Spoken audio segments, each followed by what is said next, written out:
e define órgãos do Poder Judiciário, ou seja, são órgãos do Poder Judiciário, não só funcionários do Poder Judiciário. O que seriam esses órgãos do Poder Judiciário? O inciso 1º fala que são órgãos do Poder Judiciário o Supremo Tribunal Federal. O inciso 1º-A fala também que são órgãos do Poder Judiciário o Conselho Nacional de Justiça. Esse 1A é porque o Conselho Nacional de Justiça foi instituído depois.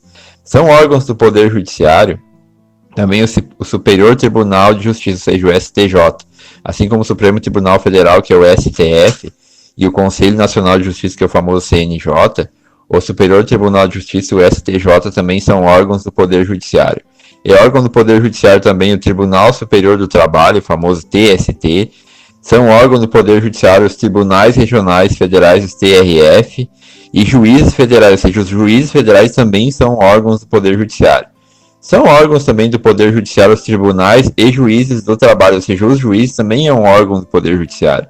São órgãos do Poder Judiciário também os tribunais e juízes eleitorais, os TRE, enfim, tribunais e juízes eleitorais. São órgãos do Poder Judiciário também os tribunais e juízes militares.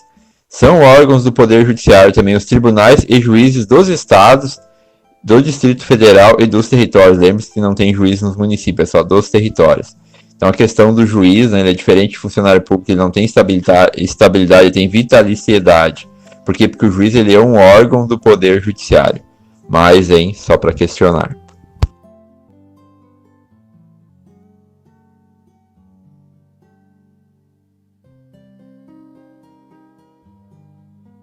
Que define os órgãos do Poder Judiciário, ele também possui 2 incisos. O inciso 1º vai falar o seguinte, que o Supremo Tribunal Federal e o Conselho Nacional de Justiça e os tribunais superiores têm sede na capital federal, ou seja, a sede do Supremo Tribunal Federal, do Conselho Nacional de Justiça e dos tribunais superiores vai ser na capital federal, vai ser em Brasília.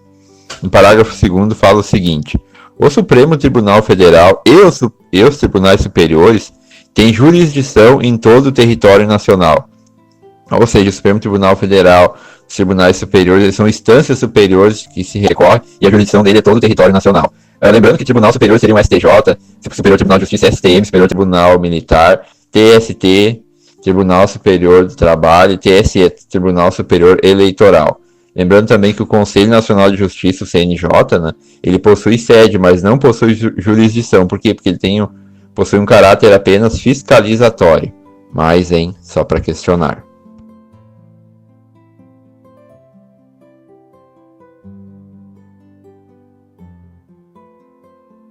O 93 aqui da Constituição fala o seguinte, que lei complementar da iniciativa do Supremo Tribunal Federal disporá sobre o Estatuto da Magistratura, observados os seguintes princípios.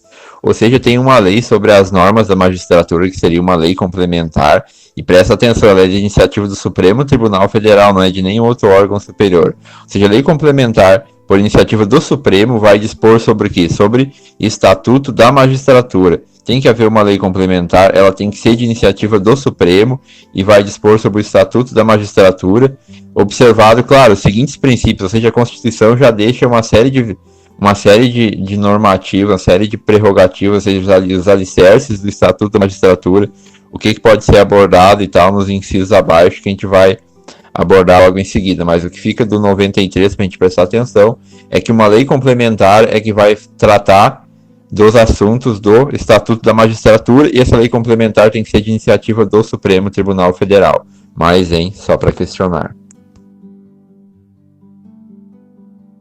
Estatuto da Magistratura, aqui começando o artigo 93, né? No inciso 1º fala a questão do ingresso da magistratura. Como que é o ingresso na magistratura? O ingresso na carreira cujo cargo inicial será de juiz substituto, mediante concurso público de provas e títulos com a participação da Ordem dos Advogados do FAS, exigindo-se do bacharel em Direito no mínimo 3 anos de atividade jurídica, obedecendo-se a nomeações na ordem de classificação. Ou seja, o ingresso na magistratura começa como juiz substituto, é mediante concurso, com provas e títulos, o concurso de provas e também de títulos, e tem a participação nesse concurso da Ordem dos Advogados do Brasil em todas as fases, e para ingressar tem que ter no mínimo 3 anos de atividade jurídica. E claro, né, para ingressar pelo concurso é por ordem, a nomeação é por ordem de classificação. mas só para questionar.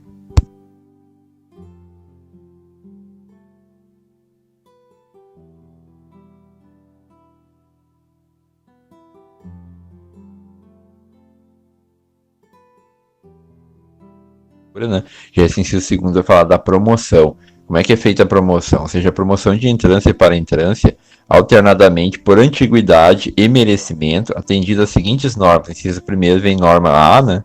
É obrigações consecutivas, ou 5 vezes alternado na lista de merecimento, ou seja, promoção por antiguidade ou merecimento.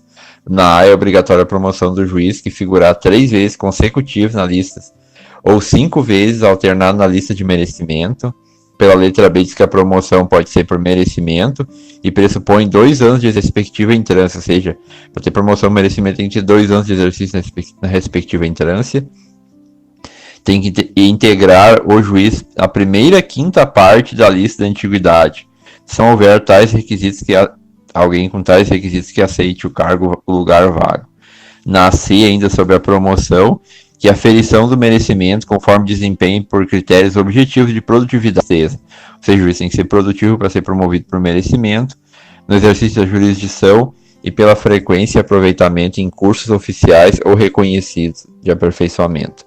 Ou seja, para ter promoção do merecimento tem que ter critério de produtividade e presteza, tem que ter frequência e aproveitamento em cursos oficiais e reconhecidos de aperfeiçoamento.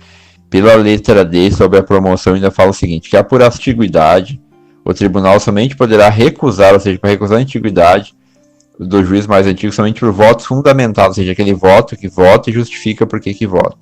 E o voto seria de 2/3 para 2/3 dos membros conforme procedimento próprio, assegurada ampla defesa, ou seja, ampla defesa daquela pessoa que está sendo recusada, daquele juiz que está sendo recusado, repetindo-se a votação até a indicação por antiguidade. Na letra E ainda fala o seguinte sobre a promoção, fala que será promovido o juiz, que não será promovido, que cai em prova. O pessoal sempre vai muito no lado negativo, né? Fala que não será promovido o juiz que injustificadamente retiver os autos em seu poder além do prazo legal, ou seja, aquele que atrasa os processos sem motivo e não pode devolvê-lo ao cartório sem o devido despacho ou decisão.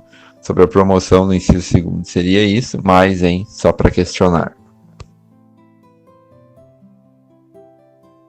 Ainda sobre o Estatuto da Magistratura aqui, né, no inciso terceiro, fala o seguinte, que o acesso aos tribunais de segundo grau far-se-á por antiguidade e merecimento, alternadamente apurados na última ou única entrância. Ou seja, o acesso aos tribunais de segundo grau é por antiguidade e merecimento, alternadamente, apurado na última entrância. Mas, só para questionar.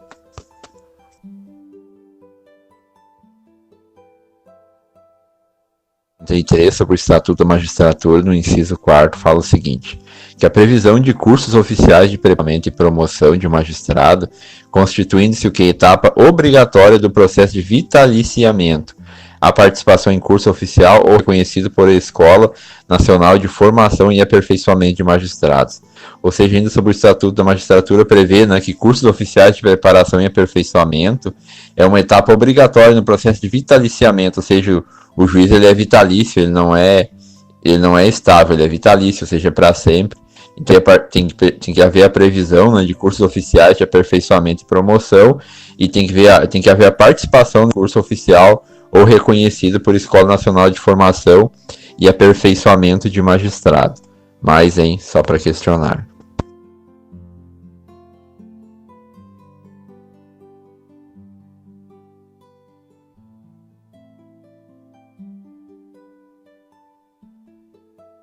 Em 93, né, sobre o Estatuto da Magistratura, o inciso 5º fala o seguinte, que o subsídio dos magistrados dos ministros dos tribunais superiores corresponderá a 95% do subsídio dos ministros do Supremo Tribunal Federal.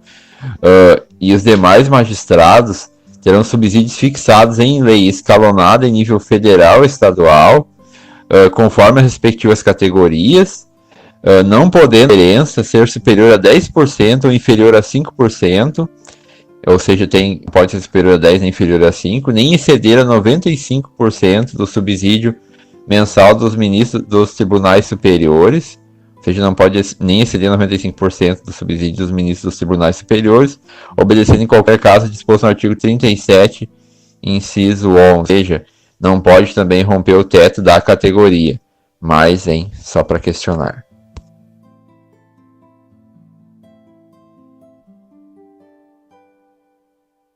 Do artigo 93, né, no inciso 6º, fala o seguinte: que a aposentadoria dos magistrados e a pensão de seus dependentes observarão o disposto no artigo 40. Ou seja, a aposentadoria do magistrado, a pensão, observa o disposto no artigo 40, que a gente já viu, então é só retornar lá e dar uma revisada no 40. Mas, hein, só para questionar. 93 sobre o Estatuto da Magistratura no inciso 5, 6, 7. No inciso 7º, fala que o juiz residirá na respectiva comarca, salvo autorização do tribunal. Então, geralmente é uma norma tanto para juiz quanto para alguns funcionários, por exemplo, oficial de justiça, residirá na respectiva comarca, salvo autorização do tribunal. Mas, hein, só para questionar.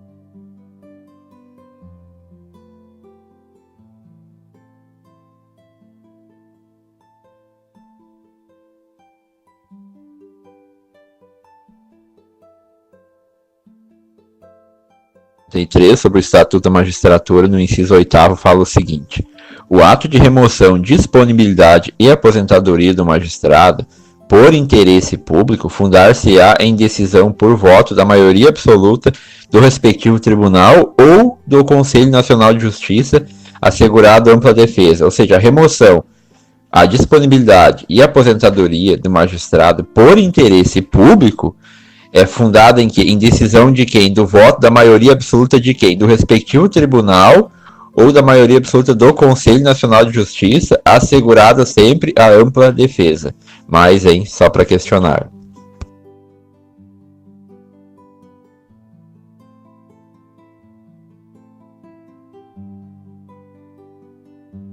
Sobre o Estatuto da Magistratura, aqui no inciso 9, ele traz uma informação importante. Ele fala que todos os julgamentos dos órgãos do Poder Judiciário, ou seja, dos juízes, serão públicos e fundamentados. Todas as decisões, seja público, e toda decisão tem que ser justificada, que seria normal em qualquer julgamento, sob pena de nulidade, podendo a lei limitar a presença em determinados atos às próprias partes e seus advogados. A gente fica pensando, fala no início que o julgamento será público, aí depois fala aqui que pode limitar-se a presença em determinados atos às próprias partes e seus advogados. Ou somente a isso, ou seja, limitar a presença somente aos advogados. Em quais casos seria limitada essa presença? Em casos nos quais a preservação do direito à intimidade do interessado no sigilo não prejudica o interesse público à informação. Ou seja, os julgamentos dos órgãos do Poder Judiciário serão públicos. E as decisões serão fundamentadas sempre sob pena de nulidade. Alguns julgamentos podem ser privados, ou seja, limitada a presença às partes e advogados ou só aos advogados. Quando que vai ser privado? Quando a preservação do direito à intimidade do interessado não prejudicar o interesse público. Porém, quando o interesse público for prevalecente ou for maior, os julgamentos da magistratura serão sempre públicos. Mas, hein, só para questionar.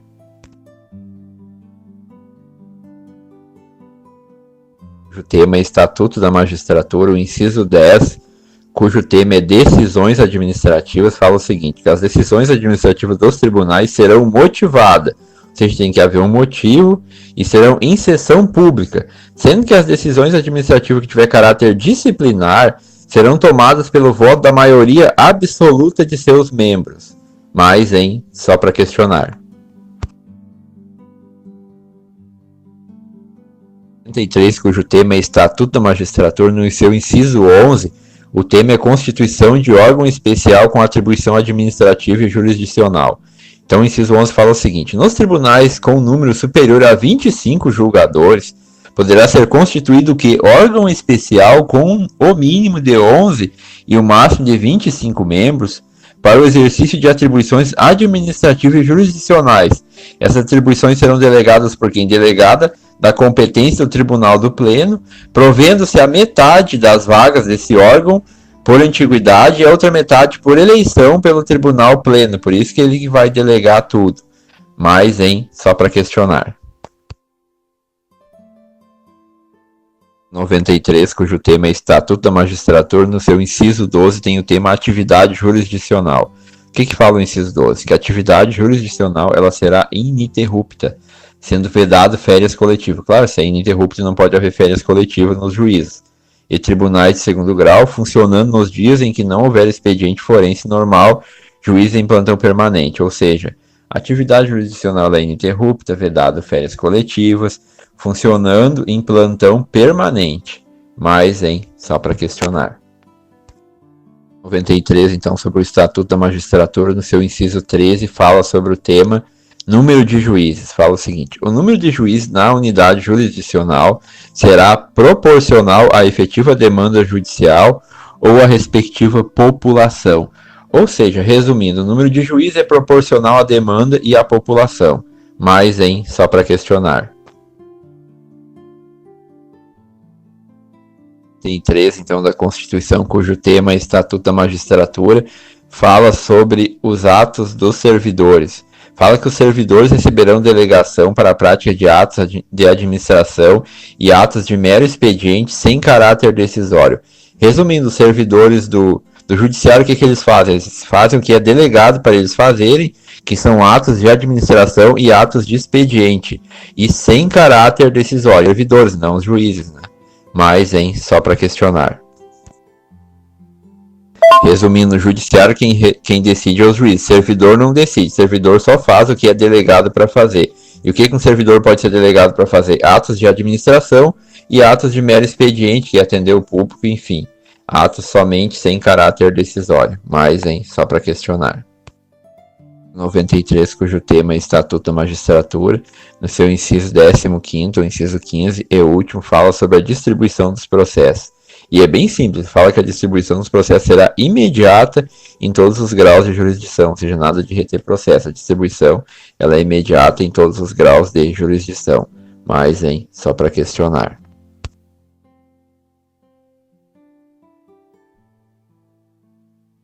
O 94 da Constituição fala da composição nos tribunais. Fala o seguinte: um quinto dos lugares dos tribunais regionais, federais, dos tribunais dos estados e do Distrito Federal e territórios, ou seja, um quinto será composto de membros do Ministério Público, desde que com mais de 10 anos de carreira, e também de advogados de notório saber jurídico e de reputação ilibada com mais de 10 anos de efetiva atividade profissional, indicado na lista sexta, ou seja, de 6, pelos órgãos representantes das respectivas categorias. Ou seja, um quinto lugar dos tribunais será composto pelo Ministério Público e por advogados indicados em lista sextupla pelos representantes de suas categorias. Mas, só para questionar. Artigo 94, sobre a composição dos tribunais, o seu parágrafo único fala o seguinte, sobre as indicações.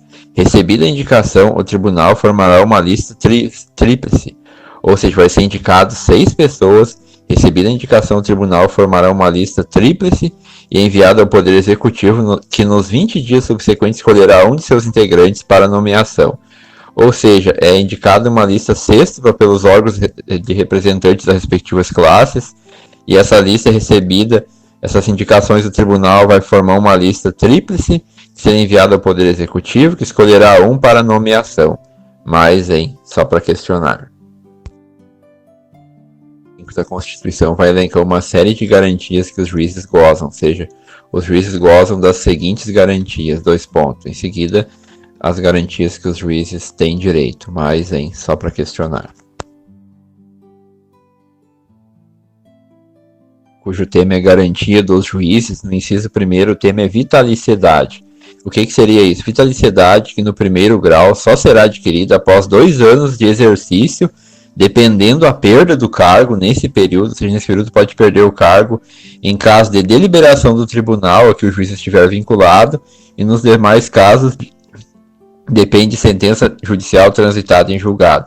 Ou seja, da garantia dos juízes, a vitaliciedade no primeiro grau ela é adquirida após 2 anos de efetivo exercício, e nesses 2 anos pode haver perda de cargo por motivo de deliberação do tribunal ou sentença judicial transitada em julgado. Mas, só para questionar. Convém aqui dar uma explicadinha sobre o que é vitaliciedade. Ou seja, na esfera pública, vitaliciedade é a garantia legal concedida a certos titulares de funções públicas, civis e militares de carreira, de permanecer em seus cargos até atingirem a idade prevista para aposentadoria compulsória, sendo vedado o afastamento ou demissão, a exceção desse motivo seria estabelecido por lei. Ou seja, vitaliciedade é igual a garantia legal concedida a certos titulares de funções públicas, civis e militares de carreira, de permanecer em seus cargos, ou seja, garantia de permanecer em seu cargo até atingir a idade prevista para aposentadoria compulsória, sendo vedado afastamento ou demissão, exceto por motivos estabelecidos em lei. Isso é vitaliciedade, garantia legal de permanecer em seu cargo até se aposentar compulsoriamente. Mas, só para questionar.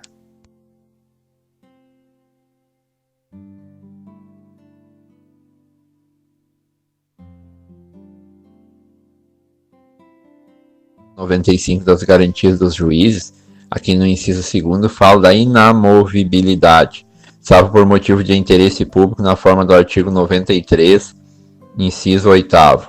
O que fala o 93, inciso 8º? Fala o seguinte: o ato de remoção, disponibilidade e aposentadoria do magistrado por interesse público fundar-se-á em decisão por voto da maioria absoluta do respectivo tribunal ou do Conselho Nacional de Justiça, assegurada ampla defesa. Ou seja, os juízes têm garantia de inamovibilidade, salvo o quê? Salvo voto da maioria absoluta do respectivo tribunal ou Conselho Nacional de Justiça, assegurado ampla defesa. Mas, só para questionar. Lembrando que o conceito de inamovibilidade é uma garantia constitucional concedida aos magistrados e membros do Ministério Público de não serem transferidos salvo por relevante interesse público. Mas, só para questionar. Aqui da garantia dos juízes, no inciso 3º fala que uma das garantias dos juízes é a irredutibilidade de subsídio, ou seja, ele recebe por subsídio, ressalvado o disposto no artigo 37, inciso 10 e 11, artigo 39, parágrafo 4º, 150, inciso 2º, 153, inciso 3º e 153, parágrafo 2º, inciso 1. Ou seja, essa irredutibilidade geralmente está relacionada ao que é o teto da categoria, e seria mais ou menos isso. Depois vou pesquisar melhor e pôr mais um áudio abaixo, mais uma explicação sobre esse assunto. Mas, só para questionar. Continuando então as anotações aqui no Só para Questionar, artigo 95, das garantias dos juízes, no parágrafo único fala as vedações aos juízes, né? Aos juízes é vedado exercer, ainda que em disponibilidade, outro cargo público, outro cargo ou função, salvo o que? Magistério. Então o juiz pode dar aula em cursinho, pode dar aula particular, pode dar aula em faculdade. Fora isso, ele não pode exercer, ainda que em disponibilidade, outro cargo ou função. Também é vedado ao juiz o que? Receber, a qualquer título ou pretexto, custas ou participações em processo. Então o juiz não pode se envolver com custas nem com participação em processo. O que também é vedado aos juízes? Dedicar-se à atividade político-partidária. Ou seja, o juiz, para se dedicar a uma atividade político-partidária, tem que ser exonerado do cargo. O que é vedado também aos juízes? Receber a qualquer título ou pretexto auxílios ou contribuições de pessoas físicas ou entidades públicas ou privadas, ressalvadas as exceções previstas em lei. Ou seja, o juiz não pode ficar recebendo doação, presentinho de pessoa física ou de entidade pública ou privada. O que também é vedado ao juiz? Exercer a advocacia no juízo ou tribunal ao qual se afastou antes de decorrido 3 anos de afastamento. Então são 3 anos de afastamento. Antes disso é vedado exercer a advocacia no juízo ou tribunal. Afastamento do cargo porque por aposentadoria ou exoneração. É por aposentadoria ou exoneração. Então tem que prestar atenção nisso, deixar anotadinho aqui. Mas, só para questionar. Já o artigo 96 aqui fala da competência privativa dos tribunais. Então o que acontece? Compete privativamente aos tribunais.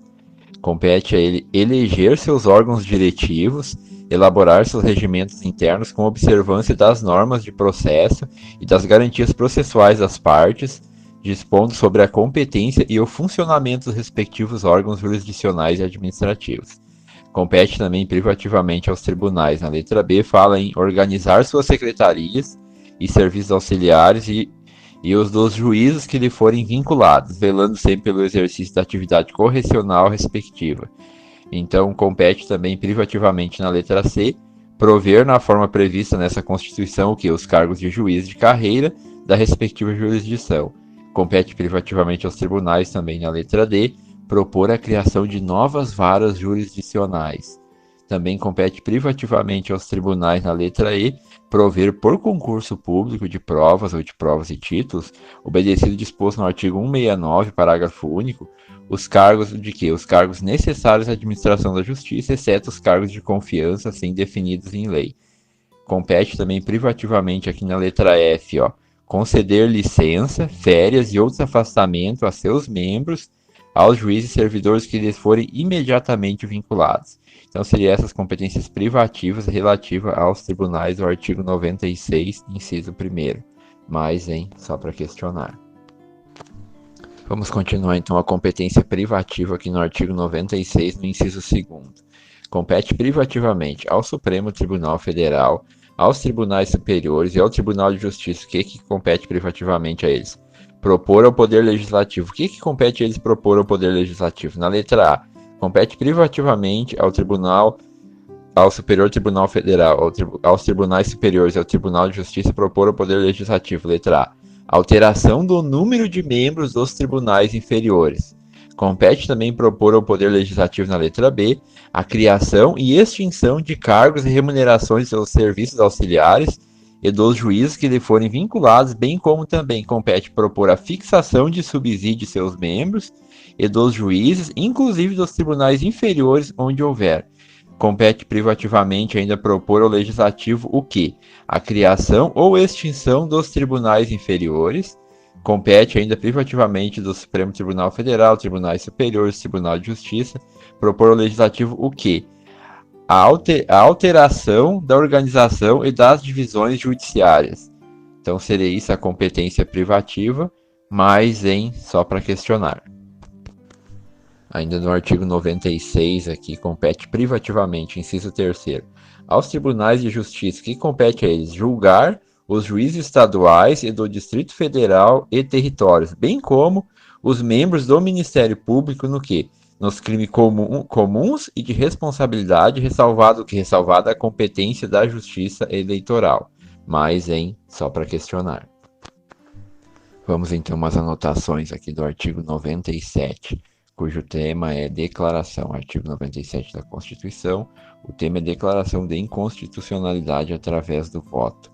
O que o artigo 97 fala para nós? Ele fala o seguinte: somente pelo voto da maioria absoluta de seus membros ou dos membros do respectivo órgão especial poderão os tribunais fazer o quê? Declarar a inconstitucionalidade de lei ou ato normativo do poder público. Então, o que acontece? O artigo 97 fala que para declarar essa inconstitucionalidade será pelo voto da maioria absoluta dos membros ou dos membros do respectivo órgão, para poder os tribunais fazer o quê? Declarar a inconstitucionalidade de ato ou lei ou normativo do poder público. Mas, só para questionar. Vamos agora ao artigo 98 da Constituição, cujo tema é a criação de juizados especiais, justiça de paz, custas e emolumentos. Vamos lá. Artigo 98. A União, no Distrito Federal e nos territórios e os estados criarão juizados especiais, providos por quê? Por juízes togados ou togados e leigos, competentes para quê? Para conciliação, para julgamento e execução de causas cíveis de menor complexidade, e também competente para quê? Para infrações penais de menor potencial ofensivo, mediante o quê? Seja mediante procedimento oral e sumaríssimo, permitido nas hipóteses previstas em lei, a transação e o julgamento dos recursos por turmas de juízes de primeiro grau, ou seja, recursos serão julgados por turma de juízes de primeiro grau. Inciso 2º, justiça de paz. Ela será remunerada, será composta por cidadão eleito pelo voto direto, secreto, universal e não fala em periódico, com mandato de 4 anos e competência para o quê? Para, na forma da lei, celebrar casamentos e verificar de ofício ou em face de impugnação apresentada, processo de habilitação e de exercer atribuições conciliatórias sem caráter jurisdicional, além de outras previstas na legislação. Ou seja, justiça de paz, tem uma anotaçãozinha que eu fiz aqui que é igual voto não periódico. Parágrafo 1º. A lei federal disporá sobre a criação de juizados especiais no âmbito da Justiça Federal. Parágrafo 2º. As custas e emolumentos serão destinados exclusivamente ao custeio dos serviços afetos às atividades específicas da Justiça. Mais, hein? Só para questionar. Bom, iniciando o tema aqui, autonomia administrativa e financeira do Judiciário, o artigo 99 da Constituição nos fala o seguinte, artigo 99. Ao Poder Judiciário é assegurada a autonomia administrativa e financeira. Então, ou seja, o artigo 99 da Constituição fala o seguinte, ao Judiciário é assegurada a autonomia administrativa e financeira. Então, fica esse o recado, depois tem incisos para maiores explicações. Mas, hein, só para questionar. Continuando, então, o tema autonomia administrativa e financeira do Judiciário, no artigo 99 da Constituição Federal, parágrafo 1º, diz o seguinte, parágrafo 1º, os tribunais elaborarão suas propostas orçamentárias dentro dos limites estipulados conjuntamente com os demais poderes na Lei de Diretrizes Orçamentárias, ou seja, proposta de acordo com os limites estipulados conjuntamente com os demais poderes dentro da Lei de Diretrizes Orçamentárias. Mas, hein, só para questionar. Sobre a autonomia administrativa e financeira do Estado, no artigo 99 da Constituição, parágrafo 2º, fala o seguinte, que o encaminhamento da proposta, ouvidos outros tribunais interessados, compete. No inciso 1º, fala que compete no âmbito da União ao presidente do Supremo Tribunal Federal e dos tribunais superiores, também ao presidente dos tribunais superiores, com aprovação dos respectivos tribunais. No inciso 2º, fala que compete no âmbito dos estados e no Distrito Federal e também nos territórios, compete a quem é o presidente dos tribunais de justiça, com aprovação dos respectivos tribunais. Mas, hein, só para questionar. Ainda sobre o tema autonomia administrativa, do artigo 99 da Constituição Federal, parágrafo 3º, fala o seguinte, se os órgãos referidos no parágrafo 2º não encaminhar as respectivas propostas orçamentárias dentro do prazo estabelecido na Lei de Diretrizes Orçamentárias, o Poder Executivo considerará, para fins de consolidação da proposta orçamentária anual, os valores aprovados na lei orçamentária vigente, ajustados de acordo com os limites estipulados na fórmula do parágrafo 1º desse artigo. Mas, hein, só para questionar. Ainda continuando aqui sobre o tema autonomia administrativa e financeira do Estado, que no artigo 99, parágrafo 1º, fala o seguinte, se a proposta orçamentária de que trata esse artigo for encaminhada em desacordo com os limites estipulados na forma do parágrafo 1º, o Poder Executivo procederá aos ajustes necessários para fins de consolidação da proposta orçamentária anual.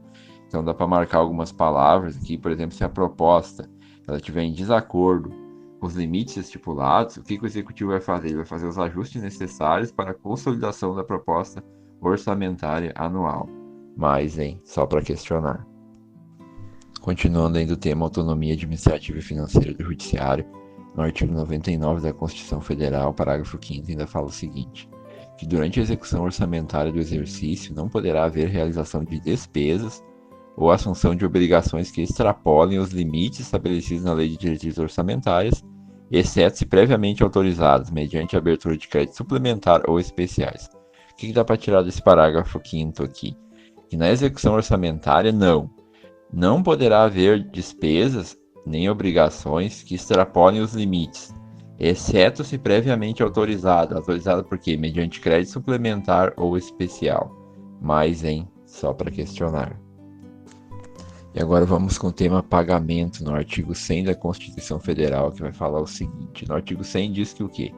Que os pagamentos devidos pela Fazenda Pública Federal, Estadual, Distrital e Municipal em virtude de sentença judicial far-se-ão exclusivamente por ordem cronológica de apresentação de precatórios e a conta dos créditos respectivos, proibido que a designação de casos ou pessoas nas dotações orçamentárias, nos créditos adicionais abertos para este fim. Ou seja, pagamento da Fazenda Pública por sentença judicial é por ordem cronológica e é proibido que a designação de casos ou de pessoas nas dotações orçamentárias e créditos abertos para este fim, ou seja, o princípio da impessoalidade, exclusivamente por ordem cronológica. Mas, hein, só para questionar. E continuando então aqui o tema pagamentos, no artigo 100 da Constituição Federal, no parágrafo 1º, diz o seguinte, que os débitos de natureza alimentícia compreendem aqueles decorrentes de salários e vencimentos, proventos, pensões e suas complementações, benefícios previdenciários e indenizações por morte ou por invalidez, fundada em responsabilidade civil em virtude de sentença judicial transitada e julgada. Então fala que esses débitos de natureza alimentícia descritos serão pagos com preferência sobre todos os demais débitos, exceto sobre aqueles referidos no parágrafo 2º desse artigo. Ou seja, o artigo 100, aqui no parágrafo 1º, vem falar que os débitos de natureza alimentícia eles serão pagos com preferência sobre os demais débitos, e algumas exceções vêm no parágrafo seguinte. Mas, só para questionar.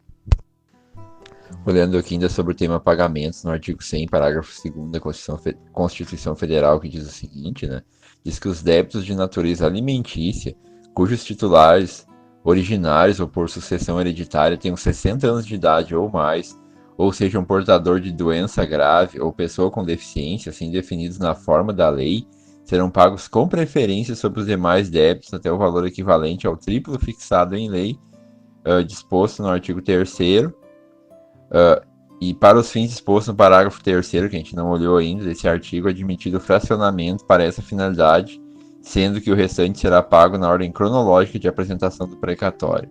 Ou seja, resumindo rapidinho aqui sobre o tema pagamentos, o artigo 100 diz que os pagamentos serão exclusivamente em ordem cronológica. Serão em ordem cronológica, Já no artigo 100, parágrafo 1º, fala que pagamentos de natureza alimentícia terão preferência. Já no artigo 100, parágrafo 2º, que esse aqui fala o seguinte, que os débitos de natureza alimentícia, quando o beneficiário tem 60 anos de idade ou é portador de deficiência, na forma da lei, ainda serão pagos com preferência sobre os outros pagamentos de natureza alimentícia. E fala também que o parágrafo 3º, ou seja, o próximo que vem, vai ter alguns casos que admite fracionamento. Mas, só para questionar.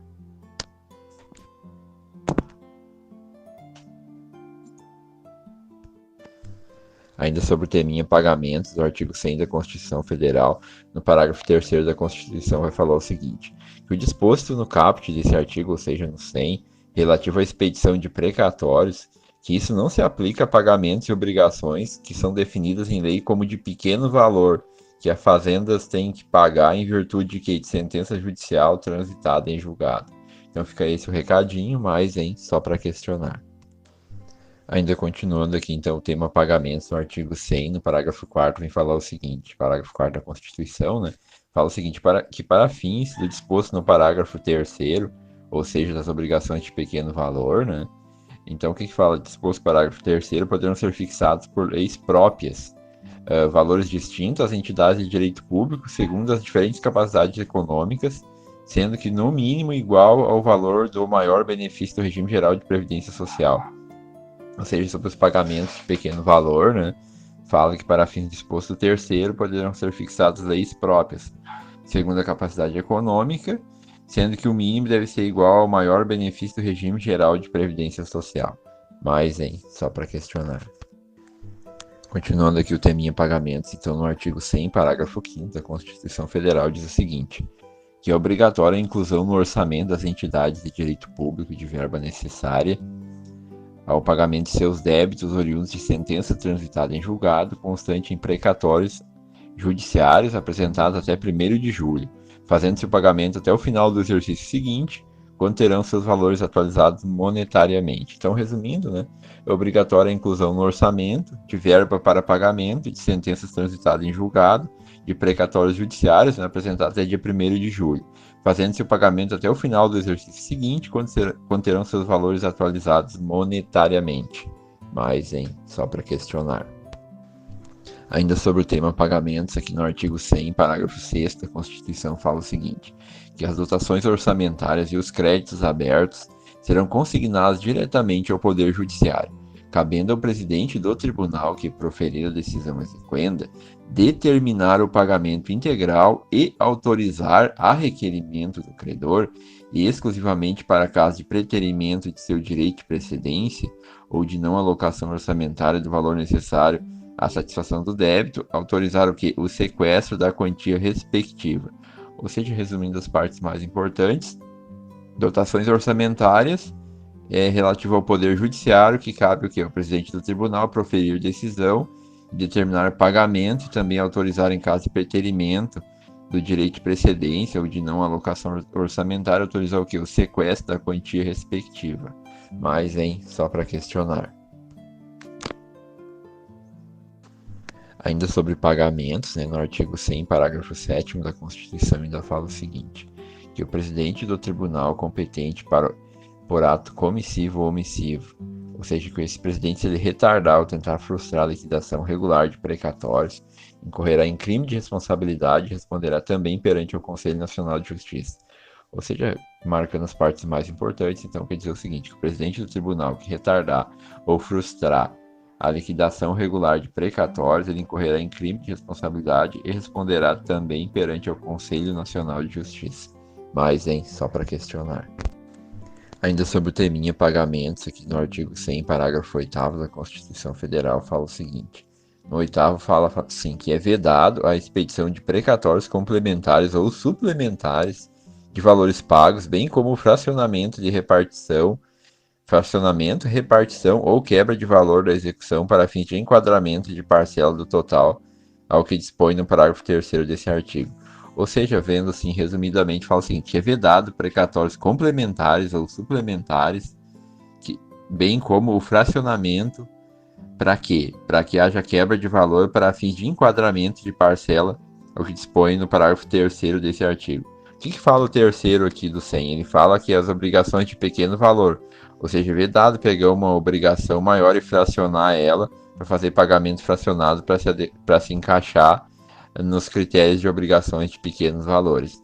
Isso também no artigo 37 da Constituição que fala sobre os princípios das licitações também. Tem uma parte que fala que é vedado fracionar uma compra para se encaixar naqueles valores aos quais não é necessário licitar. Então é o mesmo raciocínio. Mas, só para questionar. Continuando ainda o tema pagamentos judiciais aqui do artigo 100 da Constituição, no parágrafo 9º, fala o seguinte, que no momento da expedição dos precatórios, independentemente de regulamentação deles, deverá ser abatido a título de compensação valor correspondente a débitos líquidos e certos, inscrito ou não em dívida ativa e constituídos contra o credor original pela fazenda pública devedora, incluídas parcelas vincendas de parcelamentos, e salvado aqueles cuja execução exige suspensa em virtude de contestação administrativa ou judicial. Ou seja, quando vai expedir o precatório, já abate toda e qualquer dívida que o beneficiário do precatório tenha com a fazenda, seja essa dívida vencida, seja essa dívida parcelada, só não vai ser abatida a dívida se ela estiver em contestação administrativa ou judicial. Mas, só para questionar. Ainda sobre o tema pagamentos, o artigo 100, parágrafo 10º da Constituição Federal fala o seguinte. Antes da expedição de precatórios, o tribunal solicitará à Fazenda Pública devedora, para resposta em até 30 dias, sob pena de perda do direito de abatimento, informações sobre débitos que preencham as condições estabelecidas. Ou seja, se o Estado tem que pagar alguma coisa ao cidadão 30 dias antes desse pagamento, esse pagamento já foi reconhecido, no caso, pelo tribunal. O que o tribunal vai solicitar? Informações à Fazenda Pública sobre possíveis dívidas que esse cidadão tenha com a Fazenda Pública. Tendo essas dívidas, conforme o parágrafo 9º, o Estado vai, ou seja, o judiciário vai abater essa dívida antes de pagar a diferença para o cidadão. Mas, só para questionar. Continuando ainda o tema pagamentos do artigo 100 da Constituição, parágrafo 11º, a Constituição Federal diz o seguinte, Parágrafo 11. É facultado ao credor, conforme estabelecido em lei da entidade federativa devedora, a entrega de créditos em precatórios na compra de imóveis públicos do respectivo ente federado. Ou seja, o credor, ele pode entregar o quê? Entregar créditos em precatórios para a compra do quê? De imóveis públicos do ente federado. Mas, só para questionar. Isso quer dizer o seguinte, o credor ele tem valores do governo, só que é em precatórios, então ele pode ter esses valores em precatórios se o governo estiver vendendo algum imóvel público. Deu para entender direitinho, Mas, só para questionar.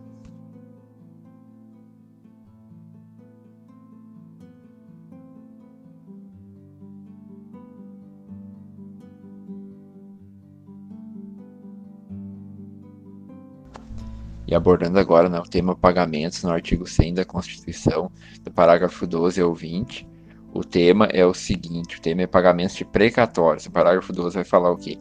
Que a partir da promulgação dessa emenda constitucional, a atualização de valores e requisitos após sua expedição, até o efetivo pagamento, independente de sua natureza, será feito pelo Índice Oficial de Remuneração Básica da Caderneta de Poupança. E para fins de compensação de mora, incidirão juros simples no mesmo percentual, ou seja, juros simples, não composto, para a mora, no caso, né?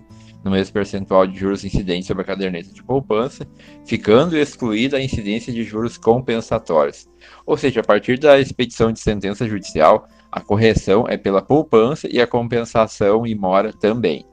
Que é o parágrafo 3º do artigo 100, né, cujo tema é pagamentos, que a gente está olhando aqui, continuando.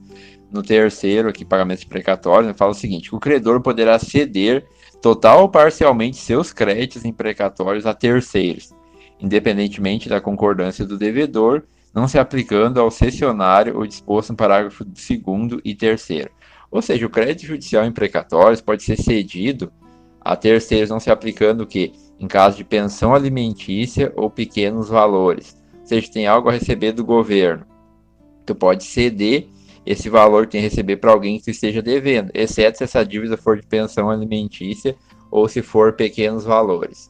No parágrafo 4º, então, do artigo 100, que o nosso tema é pagamentos, né, por precatórios, no parágrafo 14º fala o seguinte: que a cessão de precatório somente produzirá efeito após a comunicação por meio de petição protocolizada ao tribunal de origem à entidade devedora. Ou seja, para te ceder precatórios a terceiros ou pagar uma dívida com valor que tenha recebido do Estado, é preciso peticionar a ciência ao devedor, ou seja, aquele que está devendo para a gente tem que avisar: a partir de agora não vai pagar para mim, vai pagar para um terceiro, porque eu vendi a dívida para ele, porque eu cedi os precatórios. No parágrafo 15, ainda que o tema nosso é pagamentos, né, do artigo 100, parágrafo 15, pagamentos precatórios, ainda fala o seguinte: que sem prejuízo do disposto nesse artigo, uma lei complementar a essa Constituição poderá estabelecer regime especial para o pagamento de créditos imprecatórios de Estado, Distrito Federal e município, dispondo sobre as vinculações e receitas a receita corrente líquida, forma e prazo de liquidação. Ou seja, uma lei complementar pode criar o quê? Uma forma específica de liquidação de precatórios, precatórios e pagamentos, né, criando indexadores conforme a receita e ainda especificando a forma de pagamento adequado. No parágrafo 16º, o parágrafo 16, então, do artigo 100, continuando ainda o tema que é pagamento de precatórios, o parágrafo 16 ainda fala o seguinte: que a seu critério exclusivo e na forma da lei, a União poderá assumir débitos oriundos de precatórios. Esses débitos seriam do Estado, do Distrito Federal e de município, refinanciando-os diretamente. Ou seja, o que a União vai fazer? Ela vai comprar a dívida em precatórios e refinanciar o devedor original, ou seja, ela compra a dívida e paga o credor e refinancia o devedor, que nesse caso seria o Estado, Distrito Federal ou municípios.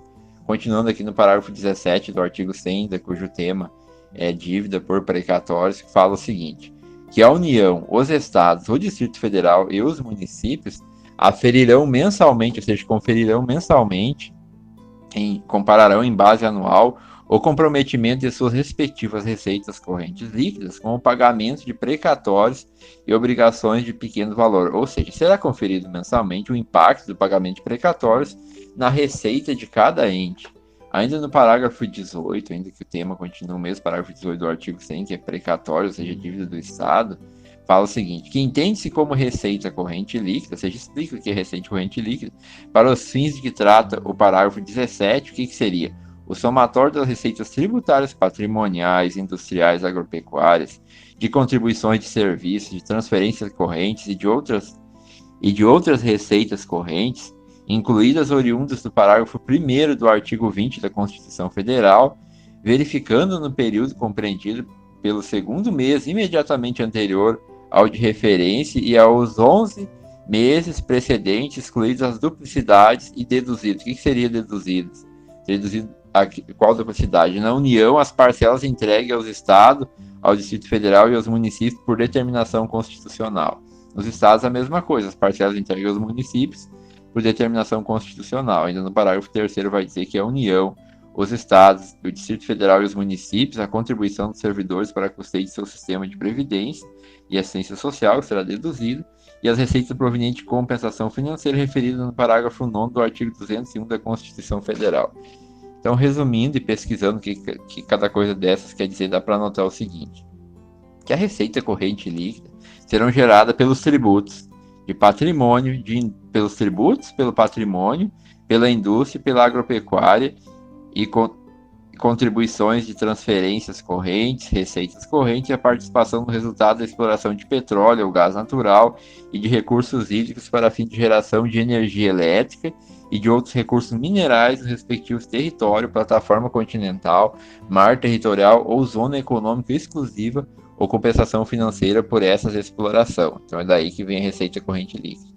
Outra coisa, dessa receita corrente líquida, é bom deixar bem claro que será deduzido que as parcelas já empenhadas aos entes por força constitucional, será deduzido também as contribuições do sistema previdenciário e as receitas de contribuições referentes aos militares.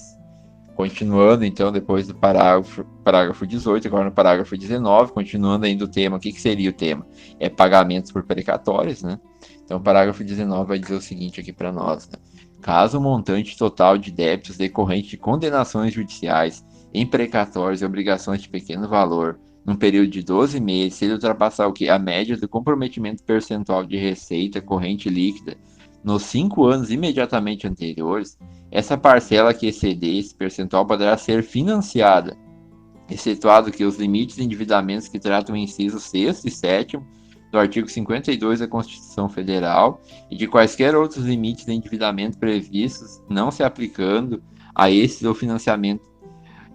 financiamentos, a vedação de vinculação de receita prevista no inciso 4º do artigo 167 da Constituição Federal. Então, o que acontece? Se as condenações judiciais ultrapassarem a média do comprometimento mensal dos 5 anos anteriores, o excedente pode ser financiado. O que seria a exceção? Seria ultrapassar devido a disposições do Senado referente às operações de crédito interno e externo e suas referidas garantias. Vamos lá no parágrafo 20 da Constituição, que ele fala o seguinte, parágrafo 20, lembrando ainda que o tema ainda continua sendo pagamentos por precatórios. Ele fala o seguinte: caso haja precatório com valor superior a 15% do montante dos precatórios apresentado nos termos do parágrafo 5º deste artigo, 15%, ou seja, do valor do precatório serão pagos até o final do exercício seguinte e o restante em parcelas iguais nos 5 exercícios subsequentes, acrescida de juros de mora e correção monetária, ou mediante acordo direto perante a juízes auxiliares de conciliação de precatórios com redução máxima de 40% do valor do crédito atualizado, desde que em relação ao crédito não prenda recurso ou defesa judicial e que sejam observados os requisitos definidos na regulamentação editada pelo ente federativo. A explicação é bem simples, né? Obrigações judiciais transitadas em julgado que superem 15% dos demais precatórios serão pagos em até 6 vezes no exercício subsequente, com as devidas atualizações e compensações. Então seria esse o resuminho, mas só para questionar. Então, sobre o tema pagamentos do artigo 100 do parágrafo 12º ao 20 da Constituição, esse seria assim o resumo básico, né? Leitura de todos os artigos, mais alguns comentários. Em seguida, mais conteúdos, mas só para questionar.